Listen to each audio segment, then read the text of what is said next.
Hi there, ladies and gentlemen. You thought it couldn't be done, but a second ICBA cast in less than 2 weeks. That's how committed we are. Our New Year's resolution, we are still on track on January 17th.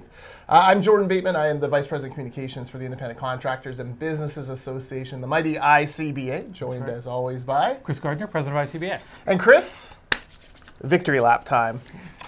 Yesterday, David Eby and John Horgan sent their little lawyers off to the Supreme Court of Canada to try to fight the pipeline, claiming that they had some jurisdiction over what goes through a pipeline from another province. Spoiler alert, they didn't, they never did, they never will. And the Supreme Court of Canada beat up their lawyer pretty good, beat up Horgan and Eby pretty good, and dismissed the case out of hand. How important a victory was this? Well, listen, this was interesting. The court took less than half an hour to make its decision. It was a unanimous decision, so it's 9-0. That reinforced 5-0. I think 5 of them sat. Is that right? Okay, yeah, so unanimous. It's unanimous. Following up on the unanimous 5-0 decision of the BC Court of Appeal. So at that point, this was a stunning defeat by the government. And there's some. What's underpinning all this is the government's position was really untenable. It didn't make any sense. First of all, it's a federally regulated port. The reason why ports are federally regulated is to present exactly what the NDP wanted to do from happening, and that is one province holding the country or other provinces hostage because for some reason they don't want a certain goods to travel through that port. That is not in the national interest. The second thing is our oil asset is one of the largest reserves in the world. It's landlocked. So we're selling our oil at a discount, a significant discount to the world market price for oil. No other country in the world would sit back and lose billions of dollars every year in opportunity and investment. But we've allowed ourselves to get in this position. So this decision hopefully now means that the federal government, and let's remember this, we all own a piece of that pipeline. Yes. Because of the confusion and the inability of... Because of the NDP trying to throw up regulatory roadblocks illegally, as we've now seen, and their intransigence against this, every tool in the toolkit. Kinder Morgan had to walk away after spending $1.1 billion on it and ended up selling it to Canadian taxpayers. Right. So now we all have an interest in this. Yeah. We had an interest. We had a big financial interest. We had an interest before, but we now own. Everyone owns part of that pipeline. Yeah. And we need shovels in the ground, and this thing needs to be built.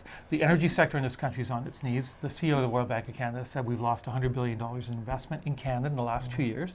That's opportunity, jobs for families. 100,000 jobs have been lost in Alberta, and 45,000 are construction jobs. Yeah.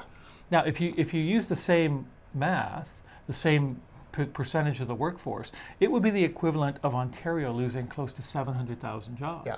If Ontario lost 700,000 jobs, oh my God! Imagine the impact on our economy. They'd go burn down Ottawa. Right. So there's families that are hurting that need to get back to work. The energy sector is an important driver of our national economy, and this does not negate the need to have a responsible climate policy, which I think every level of government in Canada is committed to. That's not the issue. That was a red herring put out there by the NDP. It was frivolous. It was a political position. It cost BC taxpayers millions of dollars in legal fees, which the government has not disclosed. No, and never will. Take it from a guy who's FOI'd legal fees before from governments like this. They never tell you exactly how much they spent, but the law firm, just one of the law firms that was working on this, had billed over $1 million in the past 3 years, although it's possible they did other work for government. Who knows? This was a butt kicking. The lawyer for Horgan and Eby, the Horgan government, was in court basically begging the judges at the end, please don't make it too bad a loss for me. This was very clearly outside the thing. I want to throw in one other little thing. There was a law firm, a group called Eco Justice, who put forward a intervener complaint, claimed they had some sort of very unique argument, basically saying that in water, air, and air pollution is different than in the environmental concerns, which was crazy and was proven to be crazy by the Supreme Court, who again dismissed it out of hand. So huge victory. Comes at a cost for taxpayers. So. Well, one thing to note about Premier Horgan's response was that they're going to continue to oppose this And it's irresponsible. At this point, he's the Premier of the province, Premier for all British Columbians. The BC Court of Appeal has spoken, the Supreme Court of Canada has spoken. It's his job now to do the responsible thing and ensure that the project moves forward in a timely basis. At the end of the day, the Port of Vancouver is not his port. This is not his pipeline. Right. We all understand his political position, but the reality is he is the Premier, and they have to govern as government for all British Columbians and move forward in a responsible and follow way. Canadian law, which is ironic because on Coastal GasLink, he's saying these hereditary chiefs need to follow the law, which has gotten him in trouble with his friends who praised him last week for UNDRIP. But on this one, they're still kind of they won't try to prevent it this way. But if they can find another way to throw a hiccup in there, that's right. They will. Look, this was a crass political calculation from the start. Yeah. And we should note, 55% of British Columbians now support this pipeline. A majority of Lower Mainlanders support this pipeline. We've just had a federal election where the two pro-pipeline parties took 3/4 of the seats. 2/3 of the seats, 3/4 in non-Quebec. This is very clearly supported by the Canadian public, and of course they do. We now have financial, it's our money on the line. We need this thing to work to turn a profit and to repay that back. Well, listen, this project has been studied to death. There's 194 environmental and legal binding conditions that will govern the construction operation of the pipeline. 194 conditions. And there has not been a spill, not a single spill, since that terminal facility opened in the, I think in the late 50s. Not a single spill. So all of the arguments that were put forward don't hold much water. And there's going to be hundreds of millions of dollars invested in new safety, new technology. It's going to be safe. We need the project to move forward, and shovels should be in the ground today. All right, last time we talked about the United Nations End Racism and Discrimination Committee, which sounds like a wonderful committee, except that they turned out to oppose Canadian energy projects. But the Financial Post finally got a hold of the chair from her home in Algiers, so an Algerian chair to this committee. And let me read to you this quote. Committee chairperson Nourine Amir said he was unaware that Coastal GasLink had broad Indigenous backing. Unaware. Quote, I did not know that most First Nations agree on that. This is something new that comes to my understanding, Amir said in a phone interview from Algiers. Asked why the committee did not gather more information, Amir said its role does not include investigations. Yeah, its role is to make irresponsible statements not based on fact, because who told them to say that? Exactly. It's so basically this committee chair is admitting that you show up at this committee, you claim that you're being discriminated against anywhere in the world, and they'll immediately issue a proclamation on your behalf saying you shouldn't be discriminated against. With no research and no investigation, no fact checking, no second guessing, no looking into it, no actually picking up a phone, calling anyone from Canada.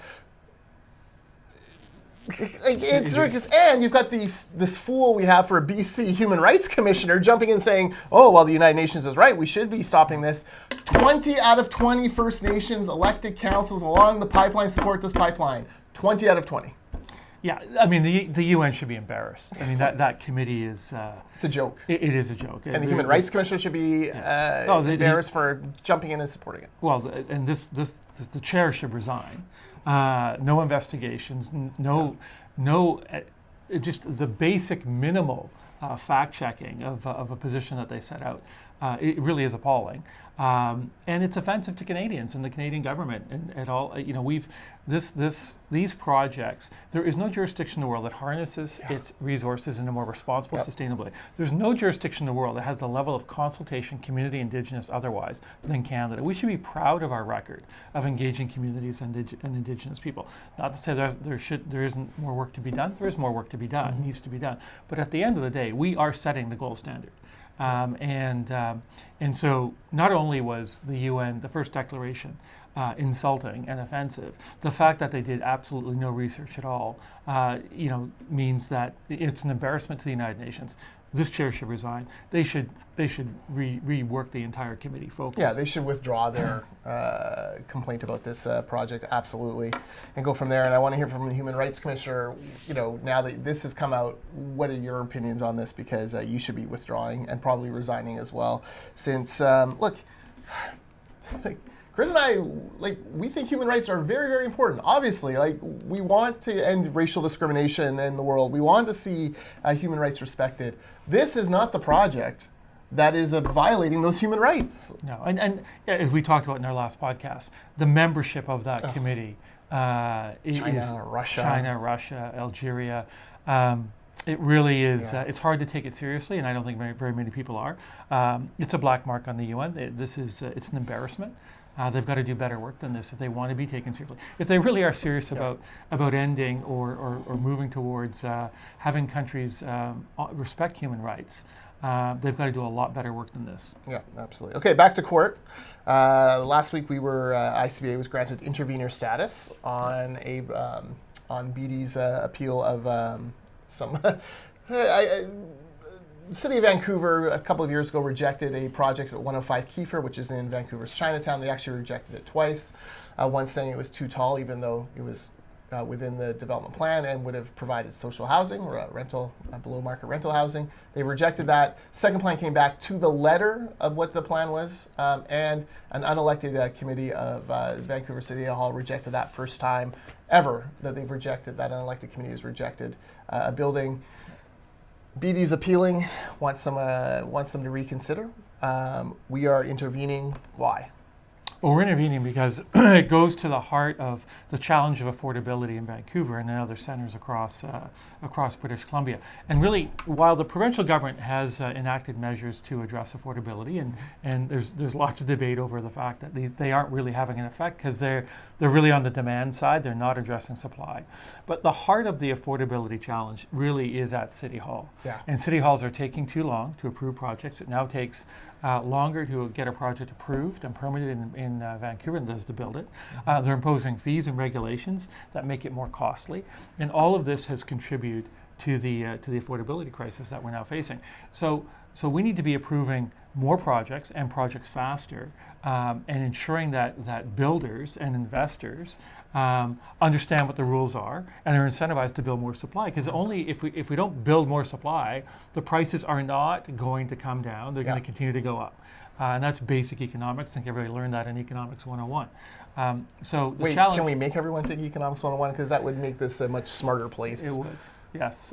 Let's at least make politicians take economics. Well, personal financial education is important and sadly lacking in a lot of parts of our communities. So I think here what we're basically saying is, listen, we're making a statement to say we need projects like this to go forward for lots of reasons. One is affordability. Mm-hmm. We need increased supply.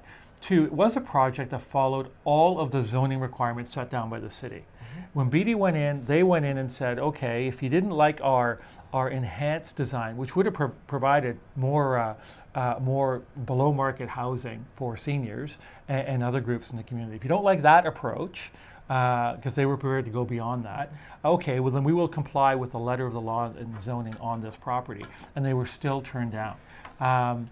It wasn't fair. There was no transparency in how the process unfolded, and it hurts home buyers. It hurts construction contractors who rely on the approval of these projects for their workers to continue working and supporting their families. So thousands of jobs are at stake, and the affordability issue will not improve unless we approve projects like this faster and in a more fair, open, and transparent, even-handed way. Yeah, absolutely. All right, we want to talk a little politics here? Sure. So Andrew Weaver has made some waves. Our friends over at the Orca, McLean Kay, editor-in-chief of the Orca, I podcast with him every week on BC Poly Hot Stove. He actually interviewed Andrew Weaver at the end of last year, year-end interview, something John Horgan ducked McLean Kay on because John Horgan's too good for every member of the press gallery, apparently. Anyways, or he's too cowardly. He interviews Andrew Weaver, and Weaver says, at the end of the day, I'm going to resign my membership in the Green Party. I'm a nonpartisan kind of guy. This is, by the way, at the time, the sitting leader of the Green Party.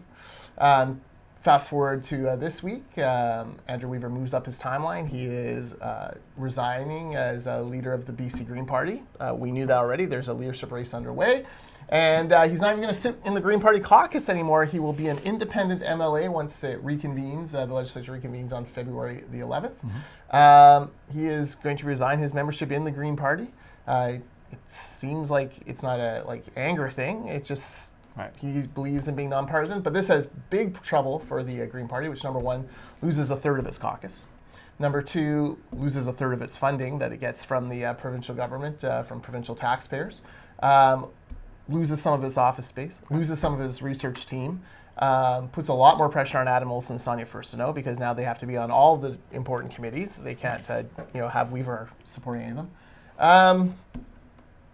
So, why did he do it? So, now, his wife is ill. She has cancer. So certainly, but I'm sure the party would have figured out a way, like stay in the boat and we'll cover for you. I mean, that's just what teams do, right? Now he's going off and being an independent and a lone wolf. Says he's going to support Horgan to the bitter end. I think if Horgan showed up tomorrow and said, "Be my environment minister," he'd become an NDPer. But that's just my own crazy conspiracy. So, Chris, I know it's tough because Green Party is not like normal politics. So it's hard for us to, put on our, campaigner cap or our political strategist cap and try to figure out what their motives are, what the reason is. But this is weird even for Weaver. Yeah, listen, it's a curious decision. And as you just outlined, it's hard to understand what the motivations are on both sides, whether from within the Green Party or with Andrew Weaver personally or politically. And it could have, conceivably it's going to have some significant repercussions for how the Green caucus, now reduced, operates in the House. But BC politics has a history of interesting twists and turns. Yes. This will be another one added to that list. It'll be interesting it will be interesting to see if this has any impact on how the session starts to play out when the House reconvenes. Maybe it will, maybe it won't. We're about to find out. Well, now you also have to have this secretariat that was set up to manage relationships between the NDP government and the Greens. Now they have to manage it with the NDP, the Greens, and the NDP and Weaver. So that's going to be a thing. What do you think Weaver's legacy is? 25 years from now, will people look back at him like a wingnut, like people look back at Amor de Cosmos, or will it be like this was a guy who was pivotal in the history of British Columbia? Is he a blip? Will he have a lasting legacy? Well, I think he'll have I think he will have. There will definitely be, when you're writing about BC politics, you will be right. You have to write about this story. Yeah, you will write about the BC. He put Green Horgan Party in power, and he was successful in having the largest Green caucus in the history of British Columbia. Whether that's sustainable and grows, we'll see. So I think if the Green Party at some point in time in the future forms a government, then his legacy will be significant. He will have laid the foundation for their success. If they don't, over the next 2 decades, then his legacy might be diminished a bit. But listen, for people who follow BC politics, write about BC politics, he's going to be an interesting chapter in BC history books. I don't think there's any question about that. I don't think he will be viewed. I think everyone in politics has a mixed reputation. Yeah, for sure. So I don't think his will be any different. For sure. Okay, October 2021, next election, the Green Party. If I said, I think they had 17% in the last election. Right. If I said the over-under for their percentage of the vote is 9.5%, you taking the over or the under? I will take the under. Yeah, me too. Yeah. And if I said a seat and a half, would you take the over or the under? I'd take the under. Yeah, listen. If they come out of it with 2 seats, they'll be lucky. Yeah, I mean, I think Furstenau's going to end up being the leader of this party. I think she's in a dogfight to keep her seat. That is a traditional NDP seat, anyways. The further you get away from the Shawnigan Lake pollution issues, the less important it seems to have a Green MLA there. And I think Adam Olsen is won on three-way. He's lost on a 3-way vote split. He's won on a 3-way vote split. And Oak Bay Gordon Head, I think, is a traditional BC Liberal kind of riding. Like, if they're going to win anywhere, that might be it. Yeah, coming out of minority government situations, there's often a trend to choose one party or the other, and the party in the middle gets squeezed out because people want a majority government, and that is the narrative. Will any party form a majority? And if some people were parking their votes behind the Green Party in the last election, that they won't do that in this election. No, and if you're a Green Party member and you wanted to stop Site C, well, your support for Horgan didn't stop Site C. Right. You wanted to stop Kinder Morgan, well, every tool in the toolkit's now been exhausted. It's being built. If you wanted to stop, or if you wanted electoral reform, well, sorry, we helped scuttle that. What did they actually get out of this? Well, one of the cases they're going to have to make, and it's a hard case to make, is that a vote for the Green Party is a vote for something different, something substantive in terms of a policy outcome. They're going to have to go to the voters and say, here's what we accomplished by supporting the NDP government. And I don't know what that list will be. Yeah. It's almost a Jiminy Cricket campaign, right? Like they have to be the guys out there saying, we'll be the conscience of whatever government is in power. Right. And did they hold the NDP government's feet to the fire? Yeah. And how were they the conscience of the NDP? Right. I'm not sure. The only thing that they really prevented them on was secret ballot. And look, we thank you for that, Dr. Weaver. That was very important. Yeah. Secret ballot on union negotiations, or union votes. But other than that, it's tough to really... Yeah, it'll be interesting to see how voters, whether they reward or, I wouldn't say punish in the sense that there's not a lot of, they don't have a lot of seats. But really the task for them is hold their seats and grow. It's going to be a tall order. Yeah. I think the election I think where the electorate's going to go is back to either voting for the NDP or the BC Liberals. Yeah. And I think the Greens will find themselves in a very tough spot. Yeah, and if a few points bled from Christy Clark to the BC Greens last time, chances are those few points may come back to the BC Liberal fold simply because they don't want another NDP government. Yeah. All right, well, that is it for us on the ICBA cast. Chris is away next week. He's doing a national tour. See him in cities near you. Just kidding. He's doing meetings in Regina and Toronto and Winnipeg and Halifax, and he's everywhere, man. Like Johnny Cash. So, what do you got? Like 9 flights in the next 7 days or something? And it's going to be cold. Yes, have fun with that. Yes. I'll be here in my cozy studio, thinking of you as you're out there, pounding the pavement for Open Shop, for Free Enterprise, and for British Columbia. All right, we'll see y'all in a couple weeks. Have a good weekend.